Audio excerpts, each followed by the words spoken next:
حضرت عباس علمدار کے حوالے سے مولانا سے سوال کرنا چاہوں گی، ان کی اطاعت کے حوالے سے. جی اطاعت کے حوالے سے ہم دیکھیں اگر بسم اللہ الرحمن الرحیم، تو اطاعت اپنے سے بلند تر مقام کی جو فرمان دے اس کو بجا لانے کو کہتے ہیں. سادہ الفاظ میں دیکھیں آپ اپنے بڑوں کی آپ اطاعت کرتے ہیں، والدین کی، آفس میں جو ہے باس کی اطاعت کرتے ہیں. اسی میں دیکھیں اطاعت اور بندگی میں کیا فرق ہوگا. خداوند متعال سورہ نساء میں ارشاد فرماتا ہے بسم اللہ الرحمن الرحیم، یا ایھا الذین آمنوا اطیعوا اللہ و اطیعوا الرسول و اولی الامر منکم. خدا کی اطاعت کرو اے ایمان والو، رسول کی اطاعت کرو اور اولی الامر کی. تو اطاعت جو ہے یہاں پر خدا کی بھی ہے، رسول کی بھی ہے اور اولی الامر کی. تو اطاعت اور بندگی میں کیا فرق ہوگا. بندگی جو ہے وہ اس وقت ہوگی جب اس کا خالق و مالک اور معبود ہونے کا ساتھ میں عقیدہ بھی ہو، پھر اس کی اطاعت کی جائے تو وہ بندگی ہوگی. ورنہ محض اطاعت کرنا، اس کے فرامین بجا لانا، وہ اطاعت کہلائے گا. تو حضرت عباس کے حوالے سے اگر ہم دیکھیں تو اپنے امام کی آپ اطاعت دیکھیں، بغیر کسی سوال کیے جو امام نے کہا وہ بجا لائے. اتنے آپ بہادر تھے، شجاع تھے کہ فوج جو ہے آپ سے، لشکر آپ سے ڈرتا تھا. 2 محرم کو جب قافلہ آپ کا وارد ہوا کربلا میں، نہر کے کنارے آپ نے خیمے لگائے تو فوج اشکیا آ کر انہوں نے خیمے ہٹوانے کا حکم دے دیا. تو امام حسین کے کہنے پر حضرت عباس نے وہاں سے خیمے ہٹا لیے، ورنہ کسی کی مجال نہ تھی کہ خیموں کو وہ اٹھا سکتا. تو یہ حضرت عباس کی اطاعت ہے. وہ ہمیشہ سے حضرت امام حسین علیہ السلام کے ساتھ ایسے تھے جیسے حضرت امام حسین علیہ السلام ان کے آقا ہوں. بھا کے سجی زندگی حضرت عباس علمدار کدیں بھا چاہیے سڈ نہ کہ وہ ہمیشہ آقا کرے کوٹھیندا ہوا یا آقا کرے انہن کے سڈیندا ہوا. تو اساں سے گڈ ذاکرہ موجود ہیں سیدہ رخشندہ. آپ سے پوچھوں گی حضرت عباس علمدار کے جو فضائل ہیں، ان کے فضائل ان کے مصائب ہیں، ان کے مصائب ان کے فضائل ہیں، کیونکہ تکلیف کا جو عالم ہے، سب سے بڑی تکلیف وہ بیٹا جسے نصرت کے لیے مانگا جائے، کربلا کے لیے مانگا، امام حسین کی نصرت کے لیے مانگا اور انہیں جنگ کی اجازت نہ دی گئی. تو وہاں پہ ان کا ایک صبر بھی دیکھا ساری کائنات نے. اور وہ شہنشاہ جو کربلا میں 9 محرم کی رات بھی اپنی تلوار سے گفتگو کر رہا ہے، وہ شہنشاہ اسے صبر کرنا پڑا کہ مجھے جنگ نہیں کرنی، اجازت نہ مل سکی. ان کے فضائل کے حوالے سے پوچھنا چاہتی ہوں. دیکھیے سب سے پہلے تو جناب مولا عباس کے صبر کا تذکرہ میں اگر کروں گی تو آپ نے صبر کا عملی نمونہ پیش کیا ہے. جو قرآن میں آیت ہے ان اللہ مع الصابرین، کہ اللہ تعالیٰ جو ہے وہ صبر کرنے والوں کے ساتھ ہے.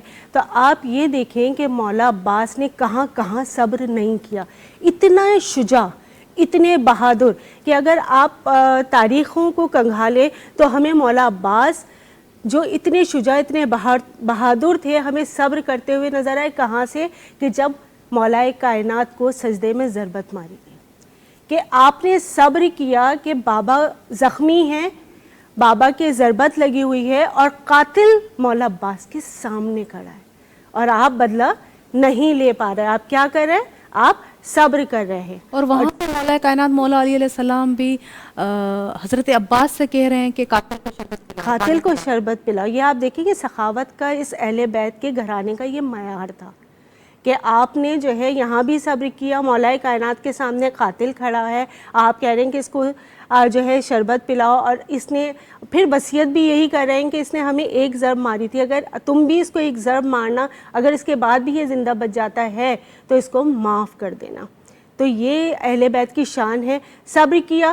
پھر آپ یہ دیکھیں کہ مولا عباس نے کہاں صبر کیا کہ جب بھائی حسن کے جنازے پر تیر چلائے گئے، کہ امام حسن کا جنازہ دفن ہونے کے لیے نکلا تھا. یہ پہلا وہ غریب تھے جناب امام حسن علیہ السلام کہ جن کا جنازہ نکلا تھا. دیکھیں غریب سے غریب کا جنازہ بھی جب گھر سے نکلتا ہے نا تو وہ دفن ہوتا ہے، لیکن یہ امام حسن علیہ السلام کہ جن کا اتنا شجاع بھائی تھا، اتنا بہادر، اتنا دلیر بھائی تھا، اور ان کا جنازہ غربت میں واپس آیا.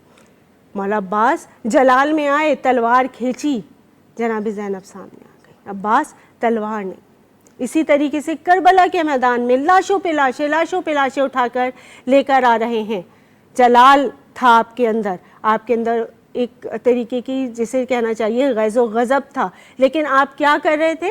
آپ صبر کر رہے تھے. اور صبر کیوں کر رہے تھے؟ وہی پھر مولانا صاحب کی بات کہ اطاعت امام میں، کہ دنیا کو بتانا چاہتے تھے کہ یہ ہے اطاعت امام، کہ کس طریقے سے جو ہے ہمیں امام کی نصرت کرنی ہے، اور اس وقت ہمارا امام ہم سے کیا چاہ رہا ہے.